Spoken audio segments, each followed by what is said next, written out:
Hello and welcome to my channel, or welcome back if you've already watched some of my videos. If you haven't watched some of my videos, I'm Allie and I primarily do budgeting videos. And also, if you're watching for the first time, or if you're watching this video, I don't even know how many videos I've put out so far, but if you watched some of my videos before and you haven't already, do consider subscribing and hitting that bell icon so you'll be notified anytime I post. So I did say that I do primarily do budgeting videos, and actually that's pretty much all I've posted so far. This video is going to be slightly different. It is gonna, of course, touch on the topic of budgeting, but it's also not going to be the sole thing. I've got a couple of different things I want to touch on, and then I asked for some questions for a Q&A, and this is that video. So this is probably going to get long, just warning you now. If you need to, go use the washroom, and if you need to get a drink, pause it, go get what you need, and then come back and watch my video, please. So if you haven't heard already, I have paid off, how much? $3,000? Yeah. I'm down to below $7,000 of debt on my provincial student loan, which I'll put the video up in the iCard. I hope my finger was pointing the right way. I can't really see my camera from here, so yeah, it'll be in the iCard. If I didn't point that direction, you know where that is. It's in the right hand upper corner, so look for it there. So I'll put that video there. But so I purchased 2 dotted journals to do bullet journaling in, and my previous one lasted me something like 2 years, which is awesome. But I forgot completely that I had created this graphic a couple of months back, because this is my second dotted grid journal, and so I just kind of started using it for September, and then I was flipping through and I remembered, oh yeah, I have this debt snowball chart, so I thought I'd fill that in really quick, and then I realized that these don't actually have labels. So this is my provincial student loan debt.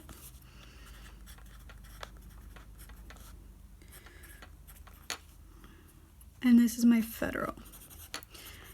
For my federal, every one of these pie slices is $4,355.86. Extremely specific, but I only did 10. So that's why that's like that. So I can't color in any of these, but I can, and I'm going to use green, which is my favorite color in 2 spots on this one, because I already paid $8,000, and the reason this one doesn't have the $10,000 mark is because or $9,000 is because I did it when I had already paid some money off. So I decided that starting at $8,000 was the way to go. So, and then $7,000.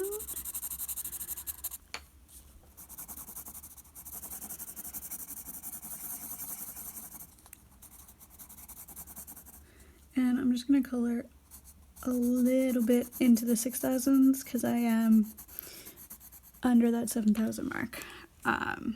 So yeah, so that is kind of my debt tracker.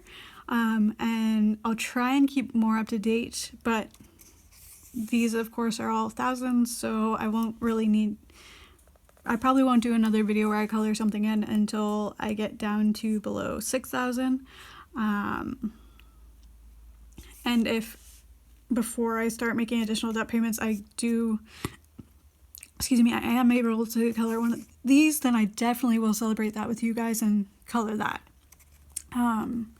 So that's kind of the first thing to get out of the way. The next thing is September goals. So I know I usually don't do this until I do my August, like my end of month wrap up.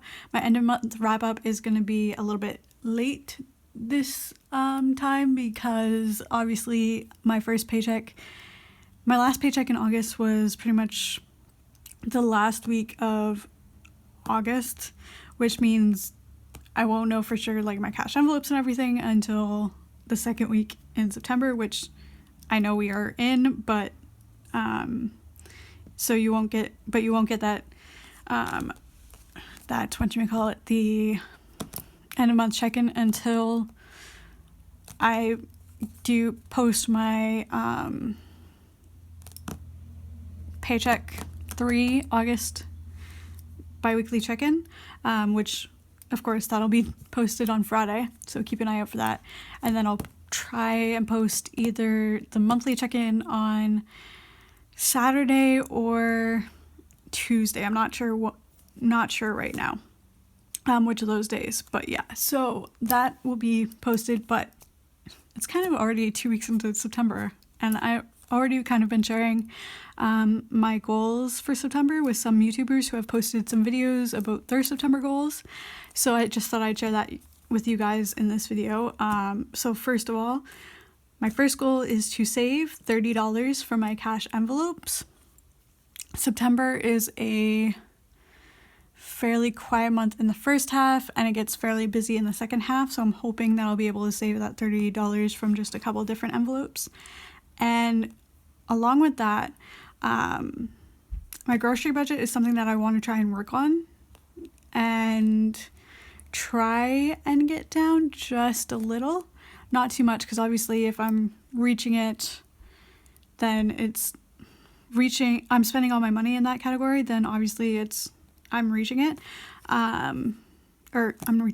mean, it's the right amount for me, but I want to see if I can cut that back a bit. So, I want to try and save $10 from my monthly budgeted grocery money. And I think I will include that $10 as the $30, but only if I have a lot of unexpected expenses pop up. Otherwise, I will try and save $30 separately from my cash envelope separately than just my grocery. But yeah, I guess it'll depend on the end of the month and what happens. So those are my 2 September goals: save $30 from cash envelopes and save $10 from my grocery budget. Next up on the discussion, I want to talk to you about my power bills.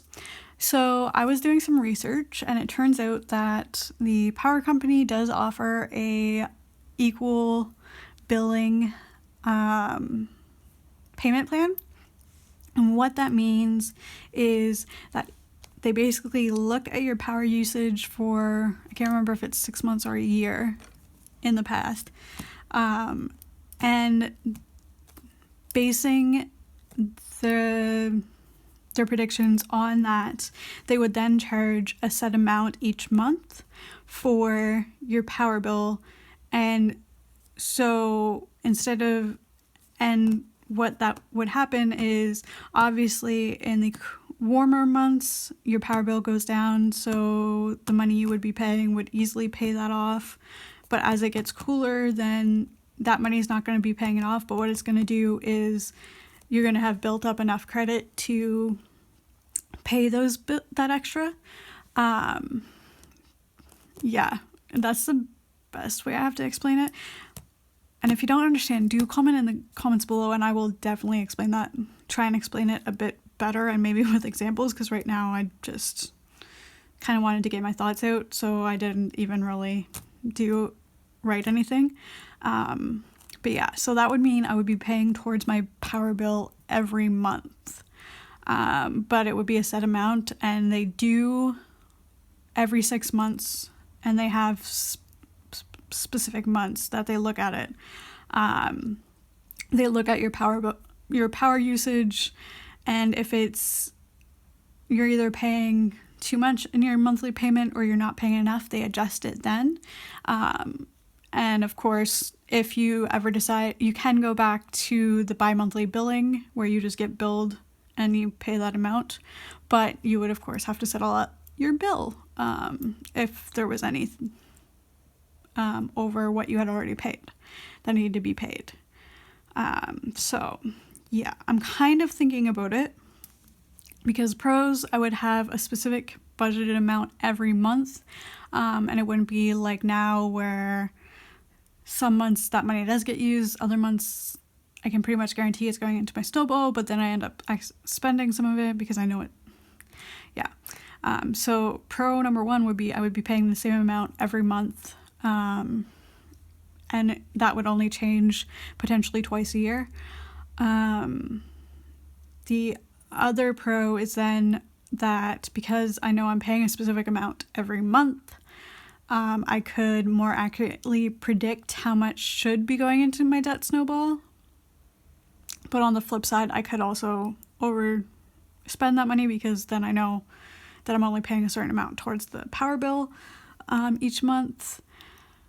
And the third pro is more so for convenience. I could actually set up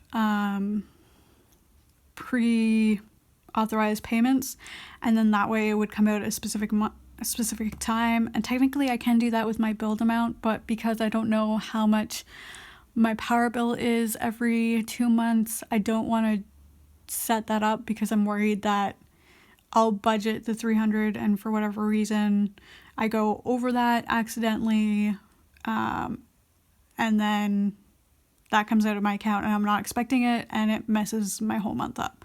So those are kind of the three pros that have made me kind of think about it. The cons would be I potentially am spending more unbudgeted, because I know I no longer have to worry about potentially reaching that $300 amount, and if I do, then it would just be my monthly payment would go up by a little bit, and that's kind of the only con, which is kind of why I'm thinking I might do it, but I don't know, I'm still a little bit hesitant. But yeah, so if you didn't understand or you have any thoughts on this, let me know in the comments down below, because that's why I'm bringing it up. I want to know your guys' thoughts and what you think about it. I did use their calculator where it takes the past 6 months and estimates how much you would be paying, and I think, if I remember correctly, mine would be about $90 a month that I'd be paying towards electricity if I did that equal billing. So yeah, so that is that. If you hear any clicking, that is just me moving my mouse, because I've written out kind of what I wanted to talk about today.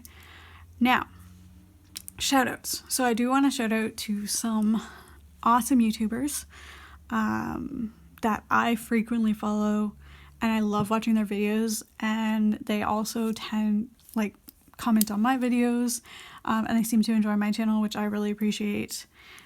But these YouTubers kind of are really, really friendly. They do budgeting, although some of them do more videos than just budgeting or planning. They do kind of other videos that you guys might be interested in about lifestyle and meal prepping, meal planning, exercise, etc. So I just thought I'd kind of talk about these guys. So Thrifty Asian, or that's her channel name. Her actual name is Shirley. I've recently discovered her, I think a month or so ago, maybe. And I think she actually found me. Yeah. Something happened. We connected, and I really enjoy her videos. She's really friendly, really bubbly, really knowledgeable about budgeting, and yeah, so she always comments back. She always makes sure that you know that you're appreciated as a subscriber and someone who comments. So I really appreciate that about her. And she's actually currently got one of her September goals is to get 1,000 subscribers. And she is pretty close. I think she's 11 subscribers away from that goal. So please do go follow her. and help her reach that goal, because it would be awesome if she could. And just so you know, all of these YouTubers' channels will be in the description box below, so you can find their channels there. So that is Shirley from Thrifty Asian. Jackie Collins I discovered through Alicia Does Adulting, adulting's channel, which, check out Alicia's channel. She's awesome, pretty cool too. But I think I've also discussed her in previous videos, so I kind of wanted to talk about some new channels. I love you, Alicia, just so you know, if you're watching this video. So Jackie of Jackie Collins, she does a lot of everything and she does it really well, but she also does kind of shorter videos.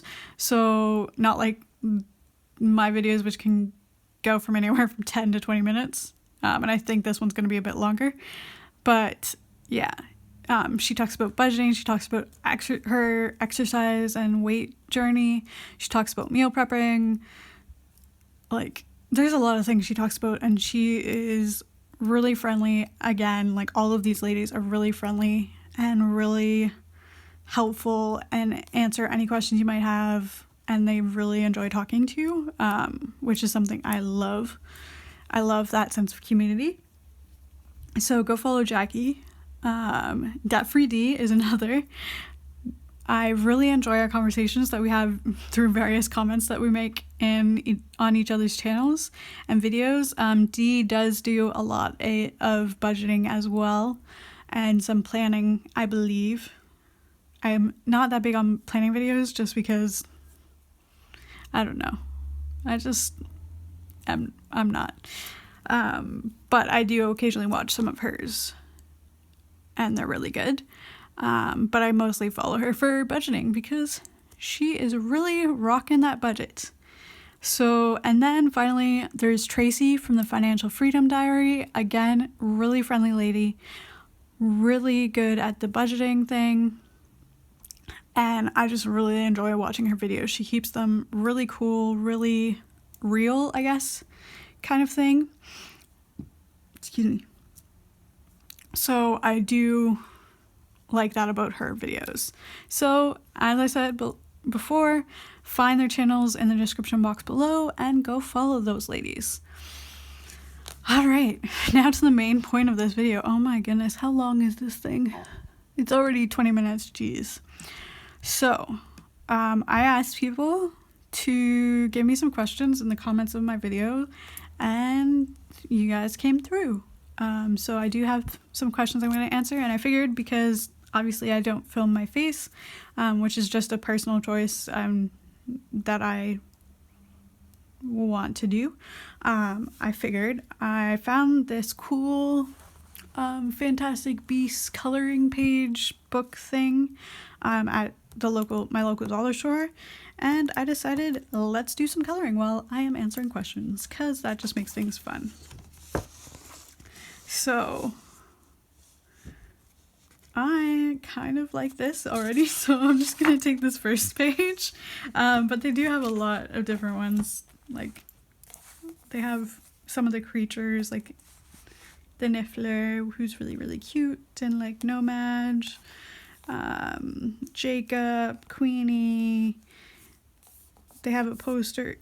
Yeah, they have a bunch of different things that you can color, and I really like it. So if you can find it at your local dollar store or Dollarama or whatever you might have, definitely go check it out.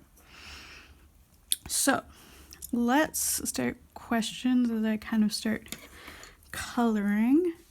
So the first question comes from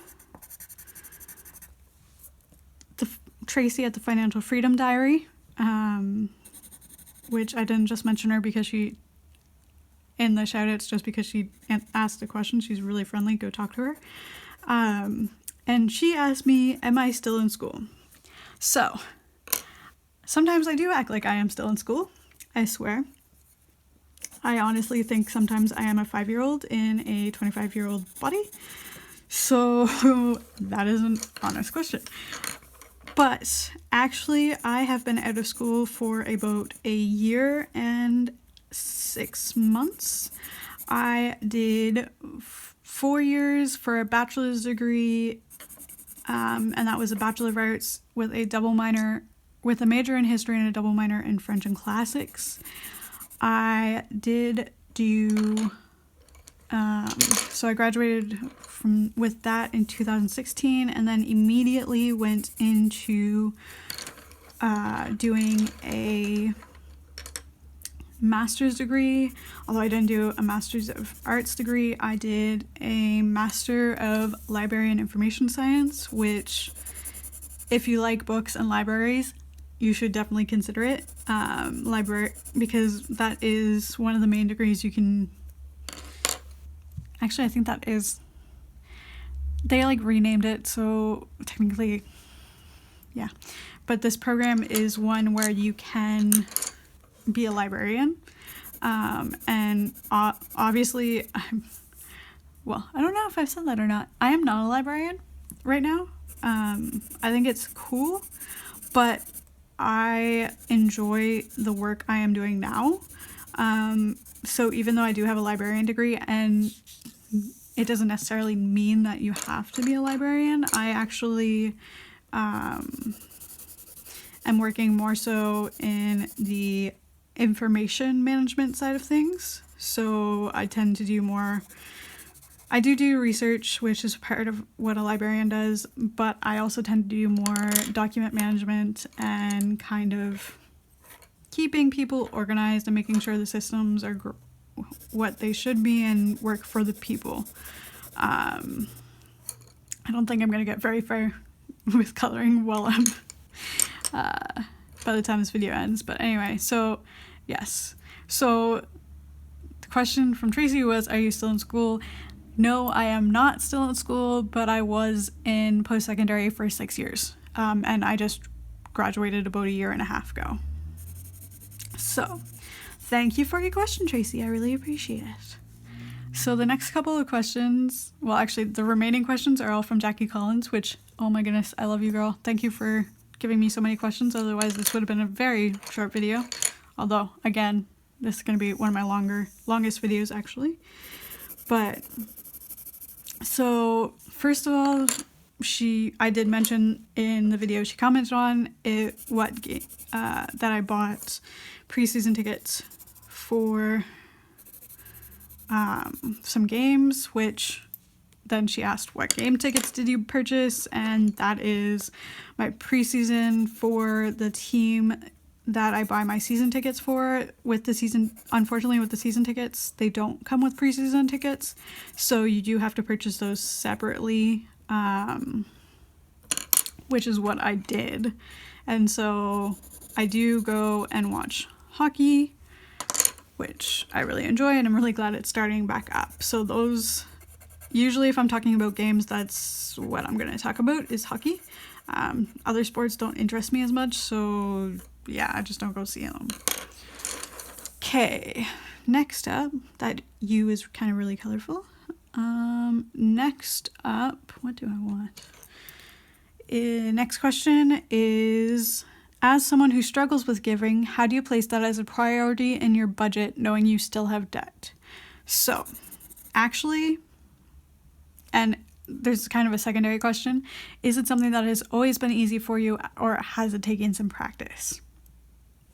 So, with giving, I never gave when I was a student, because in my undergrad I didn't have a job, or I had student positions, which didn't really get me much money. So I didn't really have the money to give. I kind of moved away from donating more than my time. But after I graduated and got my job where I knew I would have a secure paycheck coming in, I decided that once I got everything stabilized, I did need to give. And I kind of just placed it as a priority because I saw these other budget YouTubers and they were saying that, and when they were talking about their budgets, it was always, of course, roof, walls, food, that kind of stuff came first. But then they also mentioned that once the necessities have been covered, it they next look to their giving. And that kind of resonated with me because I feel like, yes, you're still in debt, and that's money that could be going towards your debt, and it's a fair amount. In my case, it's 10% of every paycheck. But it's something that I felt I needed to do with the church I'm currently at. They do publish their monthly needs and how much, and aggregate how much they get. At this point, I'm just choosing random colors. And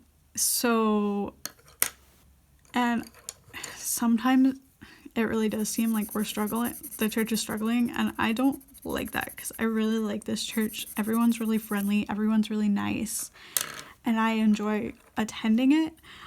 So once I got my own finances kind of in order, I realized if I wanted to and I mean, it's not all me, obviously, because there's no way I could keep the church afloat on my own. But when I realized how I could contribute to helping ensure that the church stays around, and like these people that I know and enjoy talking to have a place to worship in a way that they like, and with people that they, I don't want to say so much the people, but like, yeah, basically the church that we're currently with, I really connect with. And well, I struggled with it a bit in the beginning, especially where I am still in debt. I wanted to make sure that the church was around for me to continue to enjoy. And the way I do that is, yes, I do volunteer some of my time when I'm able. But I also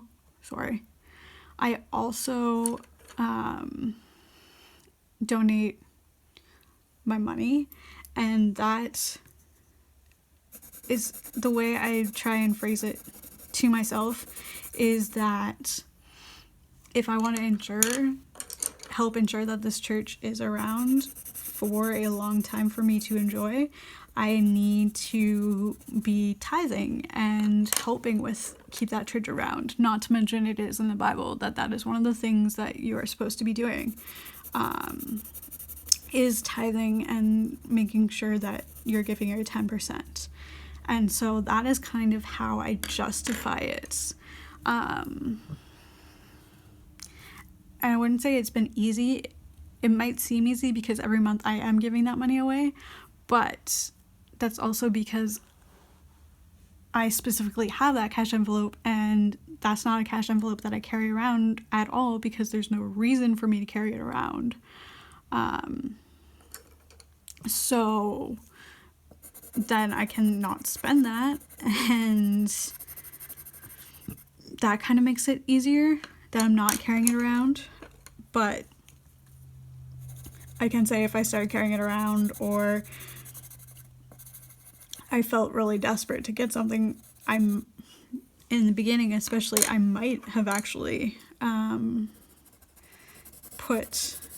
taken that money, which then would have made me feel bad, and it would have been an entire cycle, and it would not have been a pretty sight. So I'm glad that I've been able to establish that. And now I feel that now that that's established, it's a lot easier to keep it going.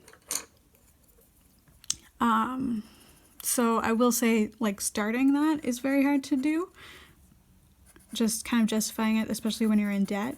But once you get to a point where you're comfortable in your budget and you know that money is set aside, it does get a lot easier. So yeah, that was kind of a long answer, but I hope that answered your question, Jackie. And finally, Jackie's last question is, how do you manage to keep your numbers positive and low without caving into your spending desires? Alright, so this is actually something I struggle with. The only reason I have been able to keep that so low is because, and not go over, is because I know I'm gonna have to come back to you guys and post and say, yeah, I went over in that category and I went over crazy amounts, which doesn't make me feel good. And anytime I'm potentially thinking of overspending, I get that, I just remind myself that I'm going to have to share with you guys that I did overspend, and I'm gonna get that feeling, and it's not gonna be a pretty feeling or a pretty sight. And so that kind of helps curb that desire. But it's also a matter of, I bus, so, and I also live in a suburban area, which means the buses are not as frequent as in the downtown core, which means it can take me 3 hours to do grocery shopping, and probably a quarter of that time is spent on transit or waiting for transit. So I am very much a homebody, so I prefer staying home, relaxing, reading, doing those kind of things. So I don't really go to stores very often unless family comes up, or like occasionally I get an urge to go, but I don't go very often. And if I don't go very often, then even to like Dollarama or whatnot, which are technically by the places I go to grocery shop, but it's also a fairly spread out area, so I have to walk 5 minutes and wait on a couple of lights in order to get to the dollar store or any of the other stores. So that kind of curbs my desire to go to those stores. So it's kind of the lack of desire to get to temptation, and then, or the difficulty in getting to that temptation, and then also just kind of my accountability to you guys helps me keep those numbers low. Because I don't know if you noticed in my voice, but when I do, I'm under budget, I'm really excited about that. And yes, it means saying no more often than not, but if I can come to you guys and say, I did this and I have this much money left over, then that is something that helps to motivate me. But I probably wouldn't be able to say no as much if I had a car and could therefore drive to a store 5 minutes away, 5-minute drive away, and easily have access to that temptation. So yeah, so that's kind of that. And I don't do online shopping, for those of you who might say like, well, why don't you do online shopping? It's just not something I do. I'm gonna take my first dive into it this Black Friday, because obviously I work Fridays and I'm not using vacation days, because I think I have enough for my vacation holidays and maybe 1 or 2 extra days. So I'm not going to jeopardize my Christmas holidays, because I really do enjoy the way I have it set up, and I'm hoping my boss will let me do it the same way as I did last year, which I don't see why not. But yeah, so I hope that answers your question. If you have any questions, please do comment on my videos, any of them. I do respond fairly quickly if possible. Although I thought I was going to have difficulty responding to you guys, or even posting this, or doing this video, recording this video, because Dorian hit us, and so thankfully we only lost power for 6 hours. Thank you to the power company, because they called in a lot of other people from several other provinces, plus the government of Canada also sent some of the armed forces to help us recover. And I mean, we weren't hit nearly as bad as the Bahamas, so I'm not saying it's comparable to that in any way. We were really, really lucky. And I was really lucky, because there are still people 2 days after the storm that still don't have power. So I mean, I'm really lucky. I only lost it for 6 hours, which also meant I didn't lose any of my food, which I was really appreciative of. But yeah, so as always, if you like this video, please consider subscribing to my channel, hitting that bell icon so you'll be notified anytime I post. Do like and comment on my videos. I'm hoping to make these Q&A videos a kind of monthly thing, and I'd really like to do that, but the only way it's going to happen is if I get your guys' questions, because otherwise it would just be me coloring and rambling, and I do feel like I do enough of that. The rambling, not the coloring. But yeah, so like and comment on my videos and share these with your friends so that we can reach that 100 subscriber milestone and I can do a giveaway for you guys. And don't forget to check out the YouTubers' channels in the description box below. Until next time, bye!